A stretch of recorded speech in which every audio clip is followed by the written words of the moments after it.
White হাউসে দক্ষিণ আফ্রিকার প্রেসিডেন্ট সিরিল রামাফোসার সঙ্গে বৈঠকের সময় ট্রাম্প বলেন, পাকিস্তান এবং ভারতের সঙ্গে আমরা কি করেছি তা যদি আপনি দেখেন, আমরা পুরো সমস্যাটা সমাধান করেছি।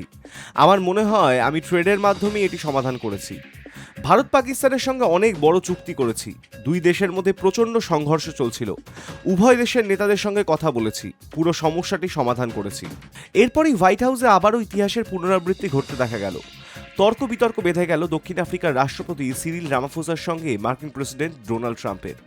দুই রাষ্ট্রপ্রধানের মধ্যে বিতর্ক শুরু হয়, ঠিক যেমন কয়েক মাস আগে ইউক্রেনের রাষ্ট্রপতি ভ্লাদিমির জেলেনস্কি এবং ট্রাম্পের মধ্যে দেখা গিয়েছিল। দক্ষিণ আফ্রিকার প্রেসিডেন্ট রামাফোসা 19 মে ওয়াশিংটনে পৌঁছন। তার সফরের উদ্দেশ্য আফ্রিকা ও আমেরিকার সম্পর্কে গতি আনা। কিন্তু হোয়াইট হাউসে এই বৈঠকের সময় ট্রাম্প হঠাৎ করেই বর্ণবাদের ইস্যুতে রামাফোসাকে কোণঠাসা করতে শুরু করেন। ট্রাম্প সিরিল রামাফোসার বিরুদ্ধে অভিযোগ এনে বলেন, তার আমলে দক্ষিণ আফ্রিকায় শ্বেতাঙ্গ কৃষকদের গণহত্যা করা হচ্ছে। আপনি দর্শক হয়ে বসে আছেন। রামাফোসা যখন এই অভিযোগ প্রত্যাখ্যান করতে শুরু করেন, ট্রাম্প এরপর বড় পর্দায় একটি ভিডিও দেখান। এই ভিডিওতে দাবি করা হয় দক্ষিণ আফ্রিকায় হাজার হাজার শ্বেতাঙ্গ কৃষককে হত্যা করা হয়েছে। এরপর ট্রাম্প সিরিল রামাফোসাকে মিডিয়ায় প্রকাশিত কিছু নিবন্ধের কপিও দেখান, যেখানে আফ্রিকার শ্বেতাঙ্গ কৃষকদের গণহত্যার দাবি করা হয়েছে।